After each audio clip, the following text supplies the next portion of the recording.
con la comparecencia de el magíster catedrático universitario de la Universidad Estatal Península de Santa Elena, eh, Daniel Procel Contreras, quien es ponente, asimismo la estudiante asistente Gloria de Los Ángeles Salas Heredia y la asistente estudiante también de esta alma mater, Cecilia Priscila Mosquera Ávila, quienes van a eh, quienes han preparado el tema expondrán el tema referente a mujeres rurales e indígenas como agentes de cambio, empoderamiento económico para el desarrollo sostenible. Entonces, estoy concediéndole la palabra, no sé en qué orden ellos se han organizado para exponer el tema en mención. Entonces, les concedo la palabra a los ponentes antes mencionados para que se dirijan al Muchísimas presente. gracias, mi estimado doctor. Ya, muy amable, gracias. Siga usted, estimada Priscila.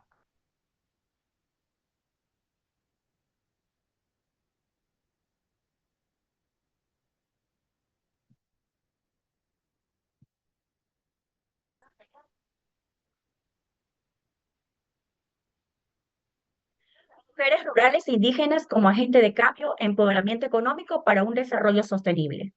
Como primera ponente tenemos a Gloria Salas Heredia. Siguiente diapositiva, por favor. Jefe de personal de la constructora Techin Comitran, asistente de producción de la compañía constructora Hidalgo Hidalgo, voluntaria con adultos mayores y personas con capacidades especiales, gestora cultural de danza tradicional ecuatoriana, representante legal de la Asociación Artesanal Manuel Tradiciones del Alma, delegada principal de las organizaciones intergeneracional Niños, Niñas, Jóvenes, Adolescentes y Adultos Mayores del Cantón La Libertad, presidente de la Caja de Ahorro Populares y Solidarias Olas Financieras de la Libertad, vicepresidente nacional de la Red Panas Cajas de Ahorro Populares y Solidarias, gerente general de la empresa de frutos deshidratados Fruit, facilitadora en la Casa de Acogida de Adulto Mayor, doctor Carlos Valdivieso, gestora cultural con adultos mayores y niños con capacidades especiales de la provincia de Santa Elena, estudiante del tercer semestre de la carrera de Derecho, Universidad Estatal Península de Santa Elena.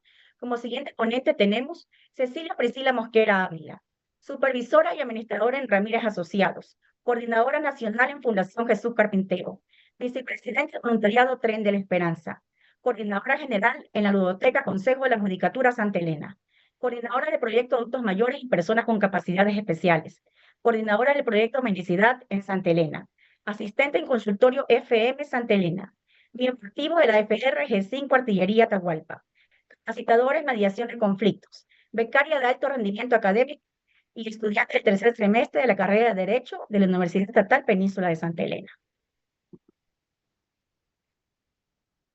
Estimadas autoridades presentes, invitados compañeros, muy buenos días. Es un placer estar aquí y poder compartir con ustedes esta ponencia. Mujeres rurales e indígenas como agente de cambio, empoderamiento económico para un desarrollo sostenible. Es un honor compartir un tema que late con fuerza en nuestras raíces y que hoy nos convoca a reflexionar sobre un modelo de desarrollo más justo y humano. Hablar de mujeres rurales e indígenas es hablar de quienes cuidan la tierra, preservan semillas, transmiten saberes ancestrales y sostienen a sus propias familias.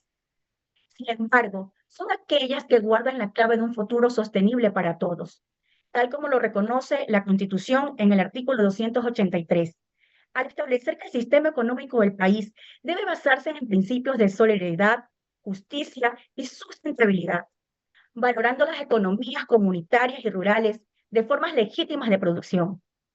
Este trabajo nace del profundo reconocimiento de que las mujeres rurales e indígenas han sido históricamente el corazón que late en las comunidades. Ellas protegen la tierra, sostienen los saberes ancestrales, organizan, alimentan, todo por el bienestar de sus familias, muchas veces desde la invisibilidad y de la desigualdad. En coherencia con lo dispuesto en la Constitución, en su artículo 329, que manda a proteger el trabajo autónomo y profesional, garantizar un trato equitativo y una remuneración justa para quienes, como ella, sostienen la economía comunitaria. El objetivo de este estudio es dar voz y visibilidad a estas mujeres como verdaderas agentes de cambio, demostrarles empoderamiento económico, que no solo mejora su calidad de vida, sino que transforma a todas las comunidades, fortalece su autonomía y siembra esperanza en territorios históricamente marginados. Esto responde al espíritu, al artículo 66.2 de la Constitución, que reconoce el derecho de toda persona a tener una vida digna, y el numeral 15 del mismo artículo, que garantiza el derecho a emprender y desarrollar actividades económicas lícitas con libertad y justicia. Recordando que las mujeres indígenas son el pilar de la seguridad, la economía y la preservación alimentaria. Sin embargo, siguen siendo las más afectadas por la pobreza, el cambio climático y la falta de acceso a derechos básicos. Es necesario reconocer que el mundo sostenible solo es posible si garantizamos su acceso a la tierra, educación, financiamiento y Perdón, justicia. perdón que le interrumpa, estimada Priscila. Vamos un poquito resumiendo. Ruego me disculpe por cuestión tiempo, conceder la palabra al ponente siguiente, que son dos, ¿no? Para poder ir terminando con el tema, porque estamos ya sobre el tiempo y faltan las preguntas todavía. Tenemos calculado el tiempo, estimado máster. Sí, son 20 minutos. Son 20 Sí, minutos. perfecto. Tenemos calculado el tiempo, por favor. Perfecto. A ver. Estimadas autoridades, muy buenos días, compañeros todos. Queremos que en cada dato, que en cada testimonio aquí recogido, recuerde que invierten en las mujeres rurales e indígenas. No es un acto de caridad, sino de justicia social y desarrollo sostenible, con cada rostro humano, como tal lo respalda en el artículo 5, literal G del Código Orgánico del Ambiente, que establece la corresponsabilidad social para una economía justa con un enfoque de equidad intergeneracional y territorial.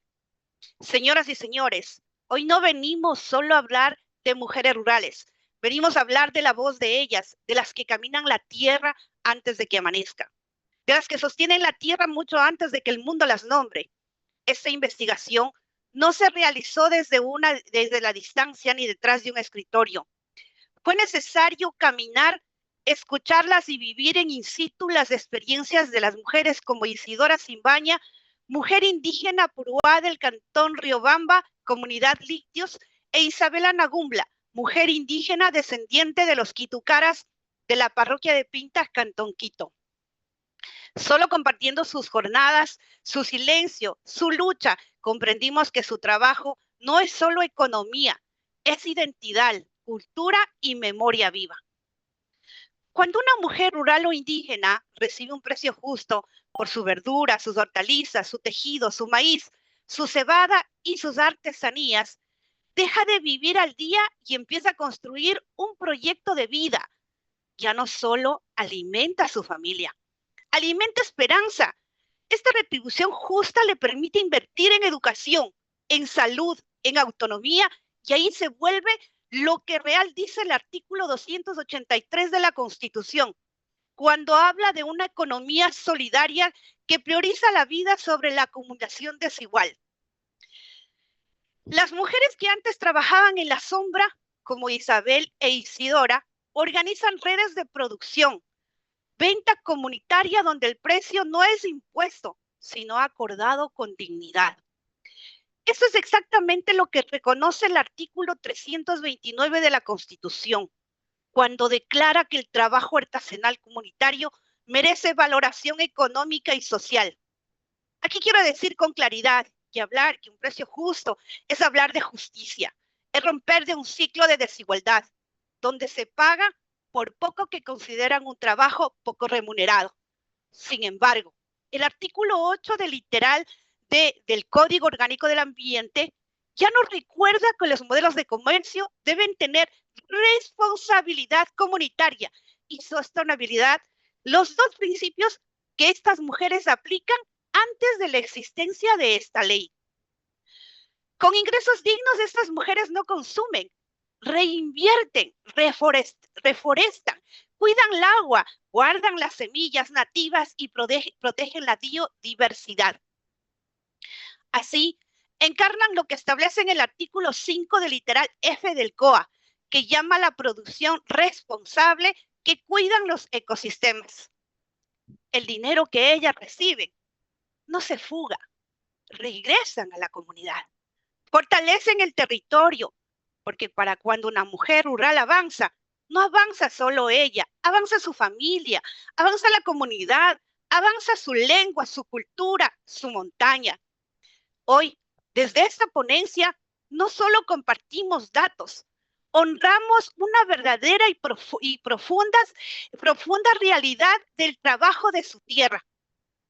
Este proceso de investigación, vivido in situ, junto con mujeres como Isidora, con la comunidad de Lictios e Isabel en Pinta, Quito, permitió comprender que el desarrollo sostenible de los pueblos indígenas en el Ecuador no es un programa técnico, sino un acto de espíritu político y comunitario.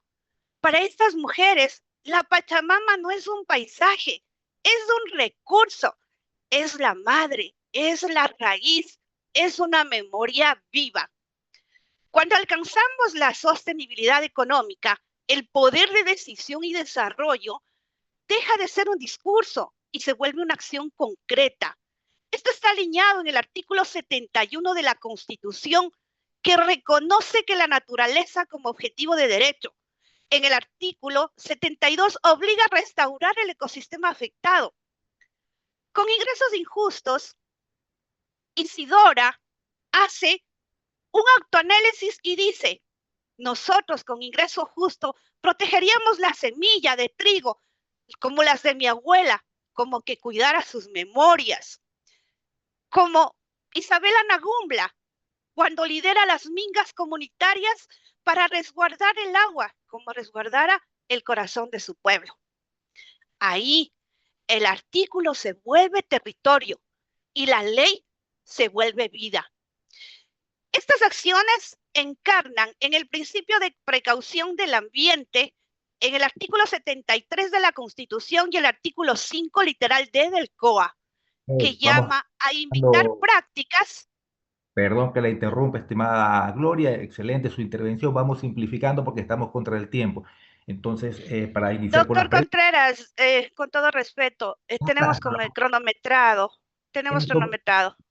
Son 20 minutos, sí. Entonces, sí, tenemos cronometrado, pero si no, no podemos continuar de esta manera con intervención. Porque yo también Sí. tengo que cumplir un lineamiento. Usted Correcto, doctor Contreras, pero si no se nos permite continuar, claro, hay una interrupción, son minutos perdidos.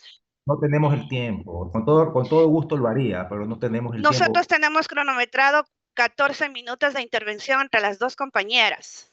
Tenemos cronometrado y repasado con el doctor Contreras, pero no sé por qué se nos interrumpe si a las otras compañeras incluso se han pasado de tiempo. Es que prosigue, tenemos que compañera Priscila. Empezar las preguntas y también tiene que exponer el Sí, doctor Contreras, yo le entiendo. Gracias. Pero si nos interrumpe no podemos continuar. Yo lo quiero porque lo quiero hacer, porque lo quiero hacer. Es que tengo que irme a un horario que ha sido diseñado por los organizadores. No es porque yo lo quiero hacer. Yo quiero que me comprendan, por favor. Yo entiendo, doctor. ¿Nos permite continuar? A ver, concluya, estimada Gloria, para continuar con las preguntas, porque nos están esperando los expositores que siguen a continuación. Correcto. Continúe, Gloria, para que termine su excelente intervención. La sostenibilidad no es solo ecológica, es también cultural y política. Cuando una mujer indígena o campesina logra autonomía económica, no solo mejora su calidad de vida, transforma la identidad del territorio. Mujeres como Isabel y Isidora no solo producen, lideran, negocian, sostienen economías comunitarias y enseñan a niñas a mirar su identidad con orgullo y no con vergüenza heredada. Este recorrido territorial y humano nos deja una verdad profunda. No habrá desarrollo sostenible ni justicia ambiental mientras que las mujeres rurales e indígenas sigan sosteniendo la vida, sin que el Estado y la sociedad reconozcan su valor. Así lo plantea el artículo 283 de la Constitución. Cuando ubica la economía comunitaria y solidaria como pilar del bienestar social, y así lo confirman las manos de Isidora Simbaña e Isabela Nagumbla, que no solo producen alimentos, sino también dignidad y memoria colectiva. Invertir en ellas no es un acto asistencialista, es una decisión del país Es garantizar que los niños estudien con pan y esperanza y que los suelos se regeneren, que las semillas ancestrales sigan vivas y que la cultura no quede reducida al folclore, sino que se respire como identidad viva.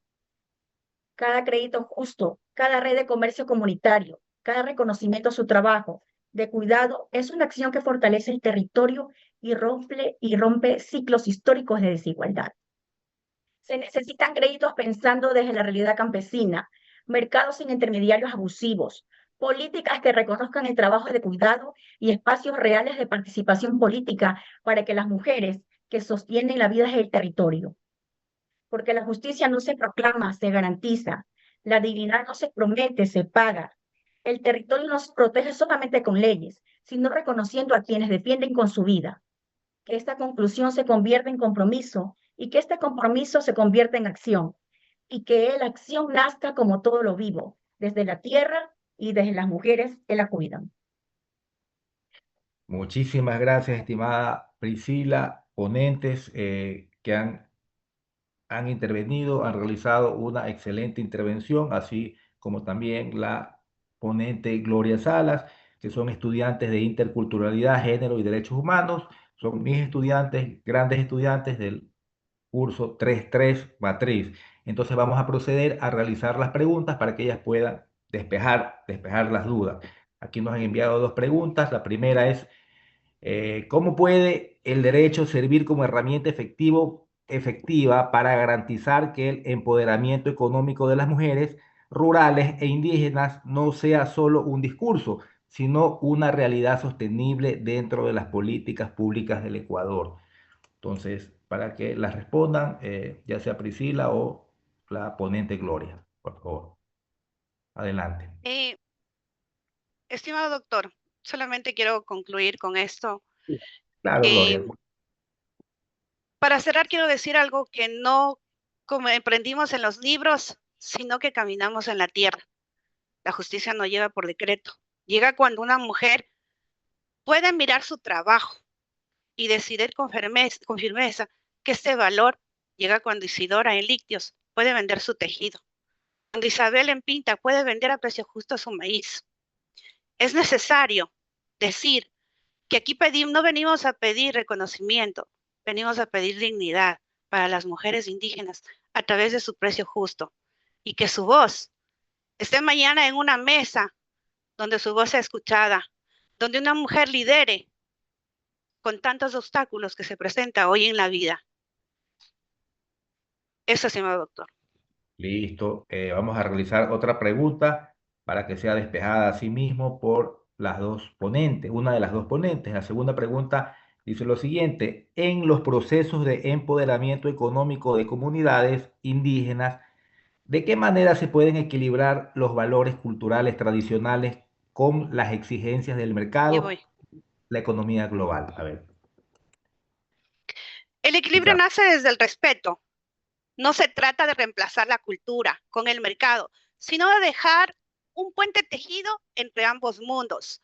Las comunidades indígenas no rechazan el progreso, rechazan la imposición, rechazan la que tiene una forma distinta de pensar, profundamente sabia de entender en la economía, no con acumulación, sino con armonía con la tierra y con nosotros también. Por eso, el desafío en reconocer los saberes ancestrales también son modelos económicos sostenibles, solo expresando en otra lengua o en otros símbolos. El mercado global puede aprender de ellos que el trueque, el cultivo, es responsabilidad de todos, que la producción justa y el respeto es con el entorno. Muchas gracias. Muchísimas gracias por la intervención de las ponentes en este tema tan importante que se han referido del empoderamiento de las mujeres indígenas rurales y su protagonismo en la sociedad. Lo han explicado muy clara, de manera muy didáctica para este importante Congreso de Ciencias Jurídicas, de Investigación de Ciencias Jurídicas organizado por la Universidad Estatal Península de Santa Elena. Se les queda agradecido. Esperemos contar con su comparecencia en futuros congresos o eventos similares. Entonces, me despido de las ponentes que se han dirigido a todos los asistentes en este foro para seguir con nuestra programación de acuerdo al cronograma que ha sido establecido dentro del presente evento. Vamos a contar con la presencia magistral, con la intervención, con la presencia magistral del magíster Steve Osvaldo Reyes García, el mismo que es consultor jurídico, PhD, doctor equivalente a PhD, el doctor José Luis Fares Vergara, de la Universidad de Guayaquil.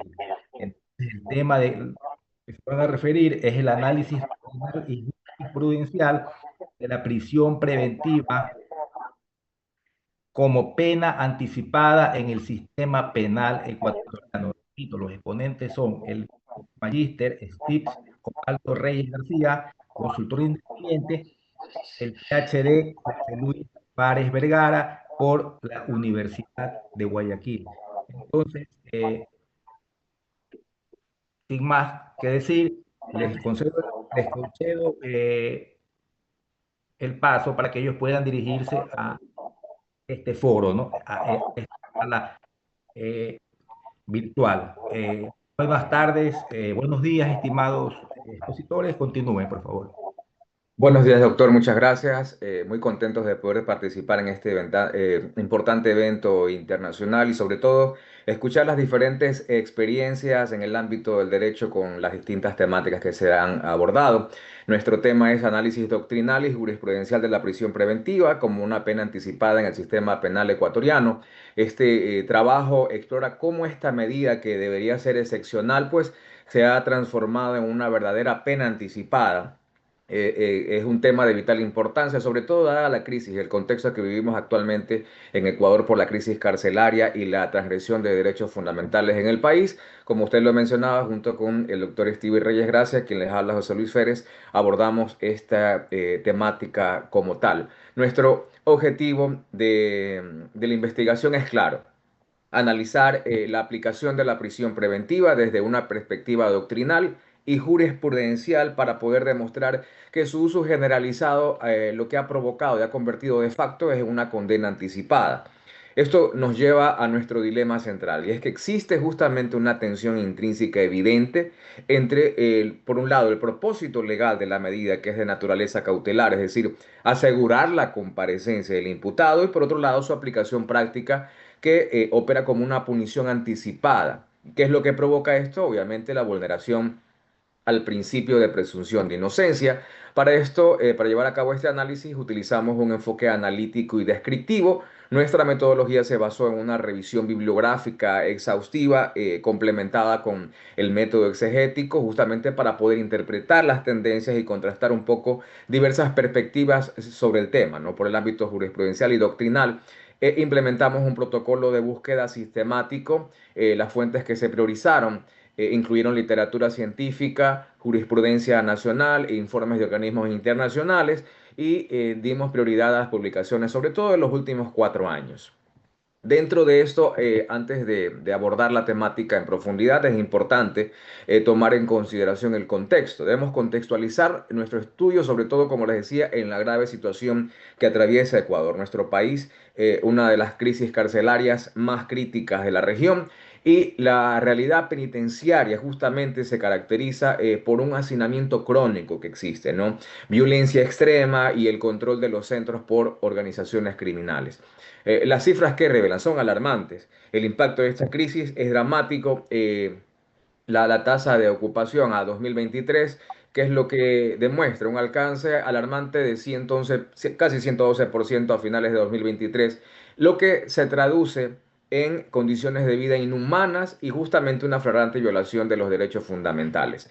Dentro de esto, nuestra hipótesis principal, ¿cuál es? Es que, a pesar de que la ley y por otro lado los estándares internacionales exigen excepcionalidad y cautelaridad justamente para su aplicación indebida la convierte en una condena anticipada. ¿no? Y esta aplicación está motivada por la presión social. Hay algunos factores, ¿no? Por otro lado está la realidad en cuanto a la ineficiencia judicial y evidentemente un marco normativo más permisivo en comparación con otros países, pues que al final haremos un análisis muy breve de derecho comparado. Entonces, esta discrepancia tiene un costo muy alto, ¿no? Por el lado, los derechos transgredidos son ¿cuáles? La presunción de inocencia, el derecho a la libertad personal y principios fundamentales del derecho penal y procesal. Ahora, desde la doctrina penal moderna, la prisión preventiva, ¿cómo se define? Conceptualmente como una medida cautelar de carácter excepcional y no punitivo, ¿no? Y como sabemos, su finalidad es puramente procesal, ¿no? Su uso solamente debería justificarse para poder asegurar la comparecencia del imputado y evitar que se obstaculice, en cierto modo, la investigación dentro de un proceso o el peligro, en este caso, que pudiera derivarse para la víctima y asegurar el eventual cumplimiento de la pena. Es decir, el fundamento legal esencial en este enfoque es el principio de presunción de inocencia y de hecho la Corte Nacional de Justicia en la resolución 14/2021 la define claramente como una medida excepcional, no punitiva, subsidiaria, provisional, proporcionada, motivada y irrevocable. Es clara dentro de esa delimitación que realiza la Corte. Pero el debate ¿dónde se centra? Se centra justamente en la confrontación entre la teoría y la realidad, que es evidente, ¿no? Desde la visión garantista, penalistas conocidos, destacados, por ejemplo, como Raúl Zaffaroni, ¿qué dicen? Sostienen, por ejemplo, que en teoría la prisión preventiva nunca debería aplicarse porque actúa como un castigo anticipado, una culpabilidad que todavía no se ha demostrado. Además, los estándares internacionales de organismos como la Comisión Interamericana de los Derechos Humanos que establecen que debe ser de última ratio y no puede aplicarse de forma automática o solamente basándose quizás en la gravedad del delito o los antecedentes del imputado. Sin embargo, ¿qué es lo que pasa? En la práctica, su aplicación en Ecuador contraviene estos principios porque se utiliza de manera desproporcionada. ¿Qué es lo que conlleva esto? A la vulneración de la presunción de inocencia.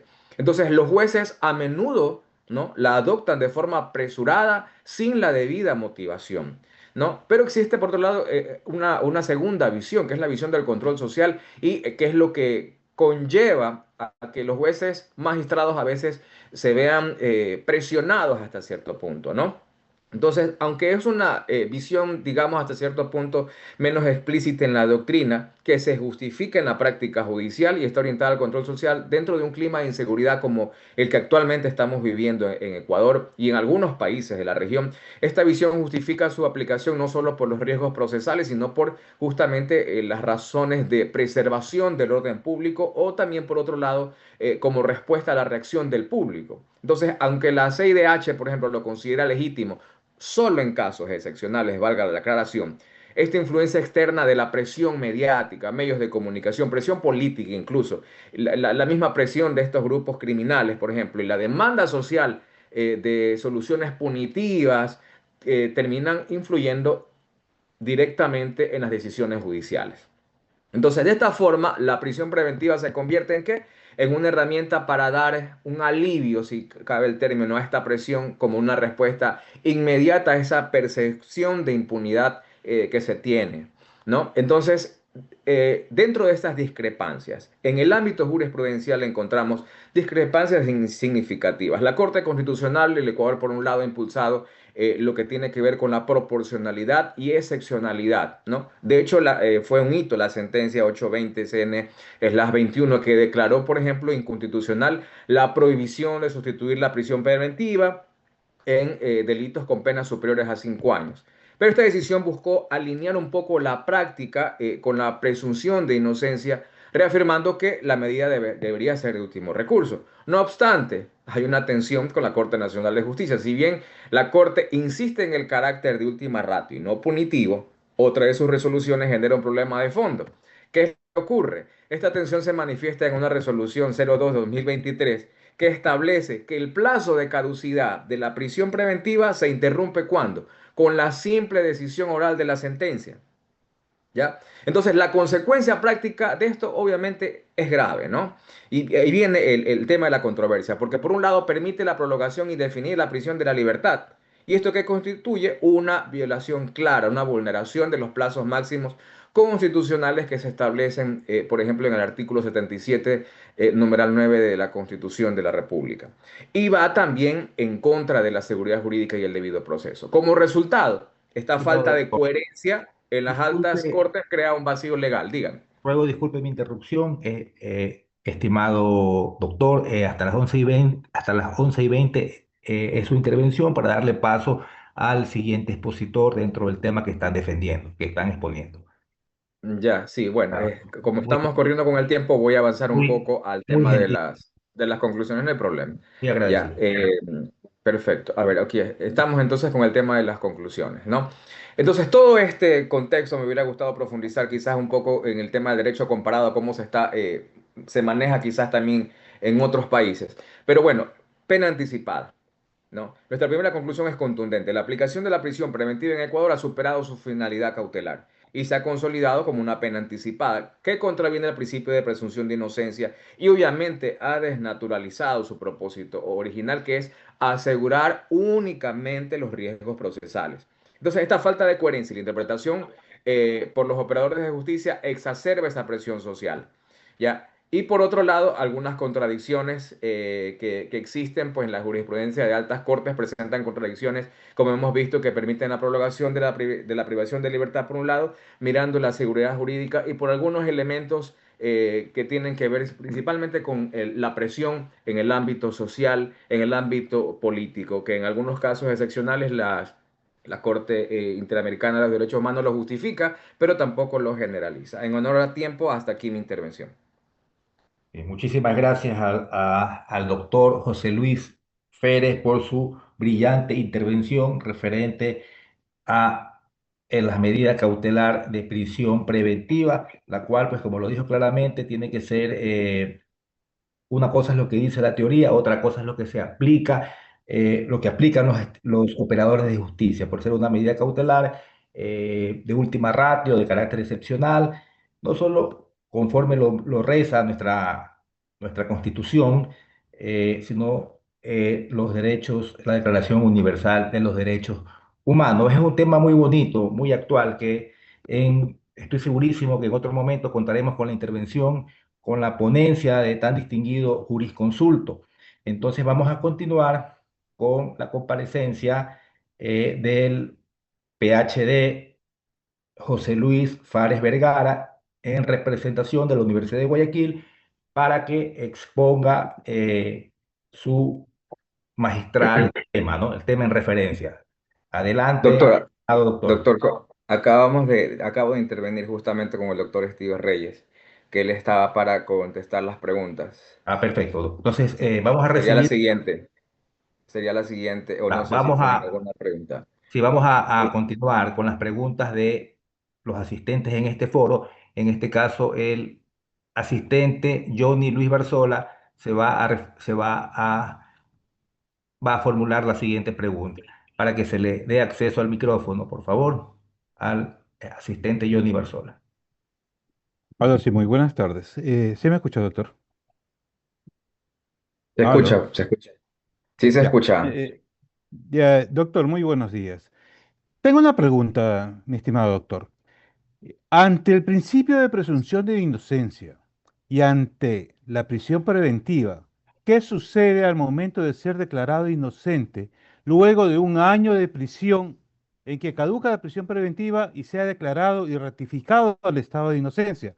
O sea, la, ah, el imputado, el reo, ¿qué opción tiene de reclamar ese año que pasó encerrado?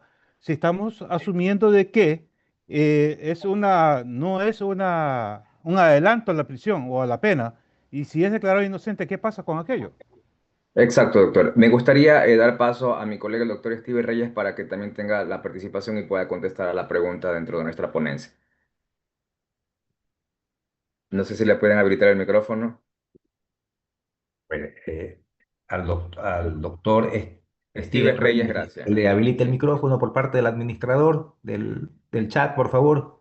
Buenos días, ¿me podría indicar con qué nombre le encuentro? Porque ya lo estaba buscando anteriormente para Steven, agregarlo como Steve Osvaldo Reyes García. Steve Reyes, gracias. en el Zoom. O sea, ya lo he buscado y no me aparece. ni por los apellidos, por eso no sé con qué nombre de usuario habrá ingresado. Ahí está, abogado Steven Reyes. Ay, ok, ok, listo. Ahí Gracias. le activé el audio. Sí, ¿qué tal? ¿Cómo les va? Muy buenos días. Solicitaría, por favor, que me repitiese la pregunta del doctor, si fuera tan amable. Sí, resumo la pregunta que nos hacía el colega, justamente qué pasa con aquellos casos en los que una persona ha permanecido más de un año, digamos, no se le comprobó la culpabilidad, pero igual estuvo detenido. ¿Qué pasa con esos derechos? ¿A qué tiene derecho? ¿Qué puede hacer? Entiendo que en ese sentido iba la interrogante. Ok, allí opera directamente la caducidad de la prisión preventiva, tal cual como lo establece el Código Orgánico Integral Penal, y al no haber sido resuelto el tema, ni obtener una sentencia, sea condenatoria o absolutoria, puede pedir su inmediata liberación, ¿no? Estos casos ocurren en la vida real y uno a veces lo solicita directamente ante el juez de la unidad judicial o ante el juez o los jueces del tribunal penal, y en casos ya extremos se tiene que presentar un habeas corpus, porque recuerden que la privación de libertad en ese sentido no puede ser ni legal, ni legítima, ni arbitraria. Entonces, hay que tener en cuenta los plazos que tiene previsto el Código Orgánico Integral Penal para que opere la caducidad de la prisión preventiva, que en ciertos o determinados delitos es hasta un año. Es importante que las autoridades tengan en cuenta aquello porque netamente la Administración de Justicia tendría que actuar en celeridad para que no sucedan este tipo de hechos de que una persona esté detenida sin una sentencia que ratifique su estado de inocencia o que determine una condena por el hecho por el cual ha sido procesado.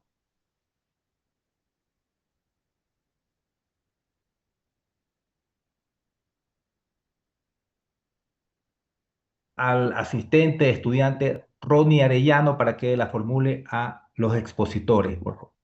Y se le habilite, se solicita al administrador que se le habilite. Ya, perfecto. Dirija hacia los exponentes. Ronnie. ¿Cómo están? Muy buenos días con todos. Tengo una pregunta que sí quisiera que me ayuden. ¿El mecanismo o garantías procesales recomienda a la jurisprudencia ecuatoriana para que la prisión preventiva no se convierta en una pena anticipada? ¿Cómo se puede analizar eso?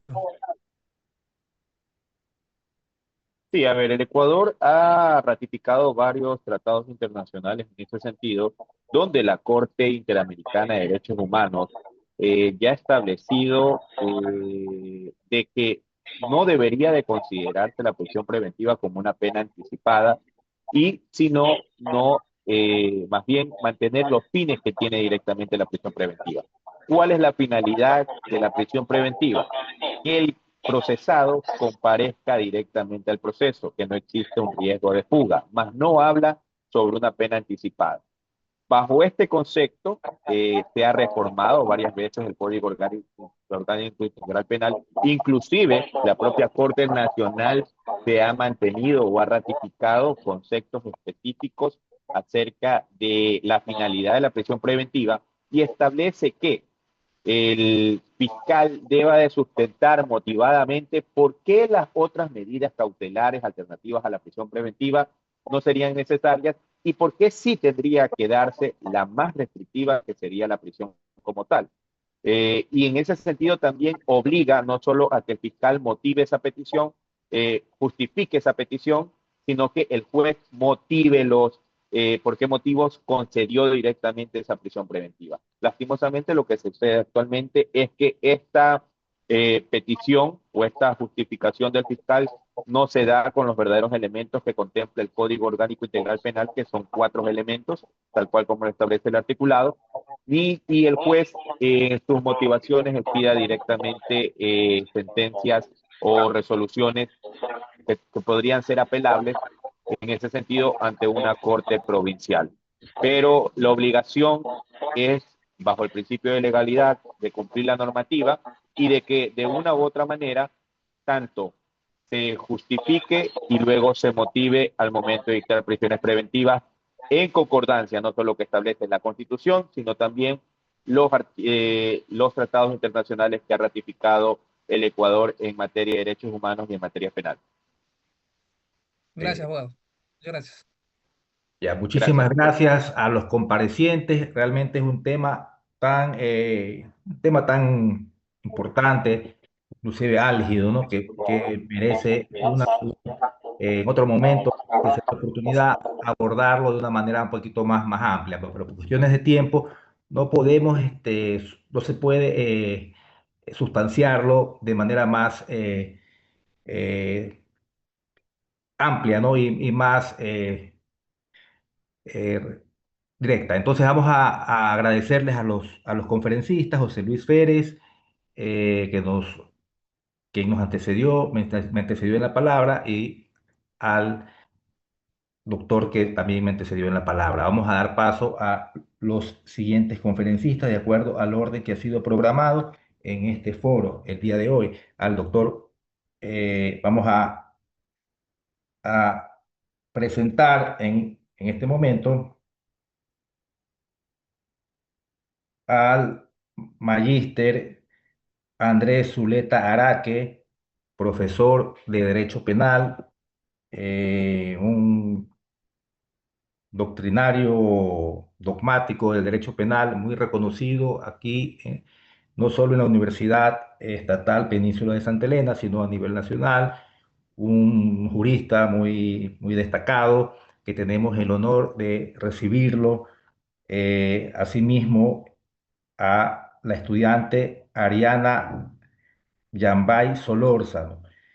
Ellos van a ser ponentes, van a exponernos su magistral intervención referente al tema, la dualidad entre la teoría persuasiva y teoría cognitiva de la prueba en el Código Orgánico Integral Penal Ecuatoriano.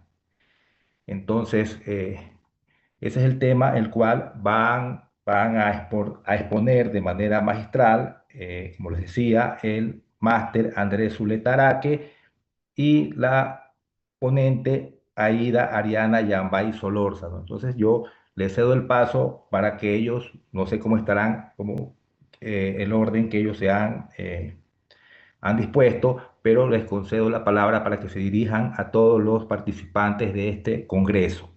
Le escuchamos, doctor Andrés Zuleta Araque.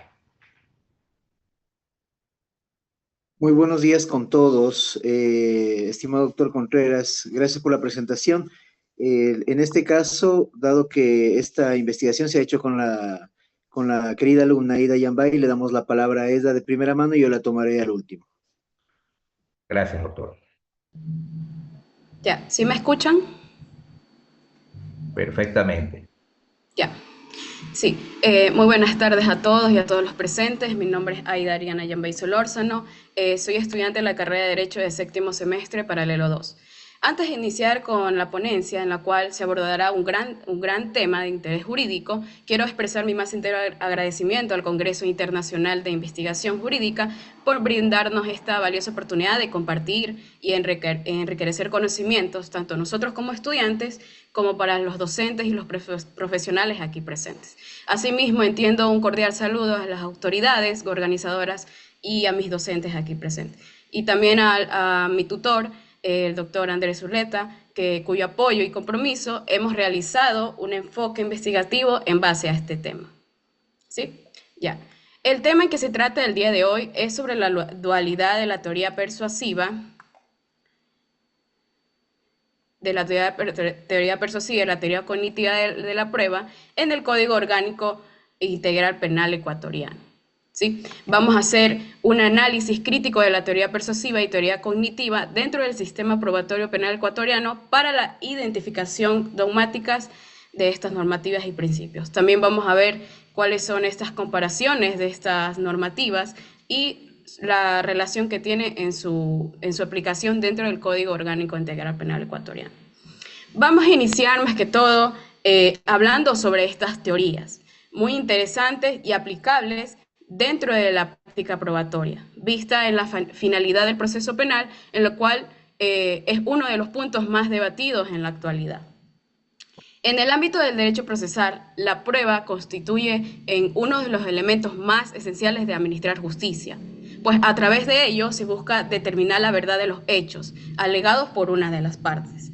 Sin embargo, a lo largo de los tiempos, diversas corrientes teóricas han discutido cuál es la verdadera finalidad del proceso, ¿no? La verdadera finalidad de la prueba. Una de las más influyentes es la teoría persuasiva, que a función esta se ha desarrollado principalmente en las escuelas clásicas italianas, en los cuales esta sostiene que la función de los hechos de la prueba no es alcanzar la verdad absoluta, sino de persuadir a partir de la concepción subjetiva del proceso probatorio.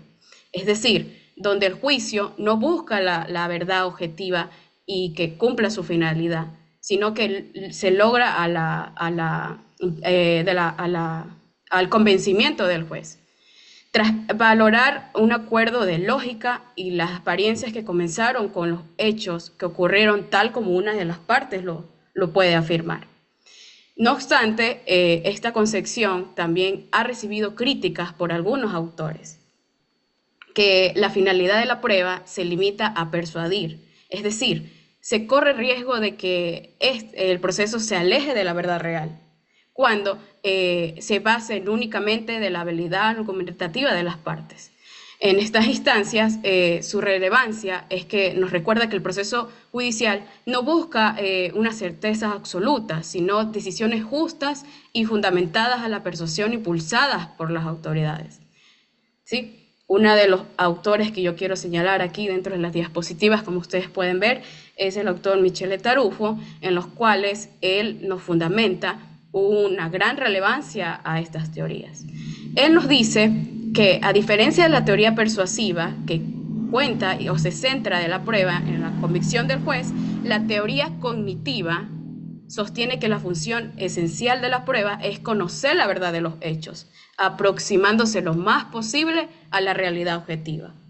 La teoría cognitiva en sí se basa en que las partes se premisa en que el proceso judicial no solo es un escenario de debate o de persuasión, sino que es un medio para obtener conocimiento verdadero sobre los hechos. Según este autor, la finalidad del proceso probatorio es descubrir la verdad fáctica, entendida como una verdad absoluta e inalcanzable, sino como una verdad realmente justificada con base a evidencias disponibles, ¿sí? En base a esto, la consistencia lógica y la verosimilitud de los hechos probatorios, y no solo en una retórica o en una manipulación. Dado así que esta visión también ha recibido críticas por otros autores. Algunos sostienen que la verdad absoluta es inalcanzable en el ámbito judicial, que la verdad absoluta dentro de nuestro sistema de justicia no puede ser alcanzable, ya que los hechos pasados no pueden reproducirse con tanta certeza. Pero este autor nos tipifica más que todo que el objetivo no es alcanzar una verdad perfecta, sino una verdad racionalmente motivada, en la cual aquella que pueda justificarse con argumentos evidentemente sólidos. Ahora, vamos a evidenciar esta dualidad, como ustedes pueden ver en pantallas, en el artículo 453 que habla de la finalidad del proceso. La prueba sostiene que tiene por finalidad llevar al juzgador al convencimiento de los hechos, la circunstancia y de esta manera la infracción y la responsabilidad penal de la persona procesada. En esta disposición se basa más que todo o se va en lineamiento de que esta se va a los elementos de una teoría persuasiva. Pero también tenemos artículos constitucionales que habla, por ejemplo, el artículo 78 de la Constitución de la República del Ecuador, que habla de que la verdad de las personas, las víctimas pueden conocer la verdad de los hechos sobre sus delitos. Asimismo, también tenemos el artículo 615 del mismo cuerpo legal del COIP, que regula que la elaboración de la prueba, bajo los parámetros, se debe ir a una búsqueda de la verdad. Es decir, estas dos normativas se buscan ante la teoría cognitiva. Esta dualidad normativa, más que todo, ha generado una incertidumbre en la práctica judicial, en la cual orienta la aplicación coherente de estos principios aparentemente críticos. Ahora, bueno, aunque la doctrina ecuatoriana tampoco ha conceptuado por ello una teoría específicamente propia. Por ello, los abogados litigantes no optan por una estructura perfectamente propia, sin irse a una teoría objetiva, que es ir a la búsqueda de los hechos, o ir a una teoría subjetiva, que es como la teoría constructivista, que es persuadir al juez, ¿sí? En esa esencia, la claridad conceptual se traduce que es inconveniencia en la práctica que afecta tanto a la seguridad jurídica. Las actuaciones, por ejemplo, aquí las actuaciones fiscales pueden orientar su actividad probatoria y demostración objetiva siguiendo lineamientos jurisprudenciales, mientras que los jueces pueden limitarse su función a evitar la capacidad de persuasión de las pruebas, y los cuales esto conforma lo dispuesto al artículo 453, lo cual genera un desajuste funcional que compromete la coherencia del proceso penal. Esta dualidad, más que todo, presenta cómo estos modelos generan una profunda ambigüedad que se traducen en una serie de consecuencias jurídicas y procesales. Si un juez por el lado, perdón. Hasta las 10:40 para que concluya Sí, su ya voy a exposición. culminar. Ya voy a Gracias, culminar. muy amable, gracias. Por último, quiero enclarecer más que todo que dentro del proceso penal no sabemos que si un juez debe perseguir la verdad, por un lado, la verdad, o limitarse a la presunción de la misma, en lo cual se abre un espacio de interpretación que puede llevar a la incoherencia del sistema y las afectaciones de derechos. Ahora voy a darle paso al doctor Zuleta, en los cuales puede él hablarle más sobre estas consecuencias procesales de esta dualidad. Gracias. Adelante, doctor. Sí, gracias. Bien, Adelante. muchas gracias, mi estimada Aida. Bueno, ¿cuáles son las consecuencias de esto? ¿No? Ya lo ha explicado claramente Aida que en nuestro sistema, abarcando primero la Constitución, después del Código Orgánico Integral Penal como aquella normativa que debería tener respeto a la Constitución, por ejemplo, en el ámbito del artículo 169 de la Constitución se señala que el sistema procesal será un mecanismo para encontrar o para hallar la justicia, ¿no? La justicia no se puede hallar de ninguna otra forma que encontrando la verdad.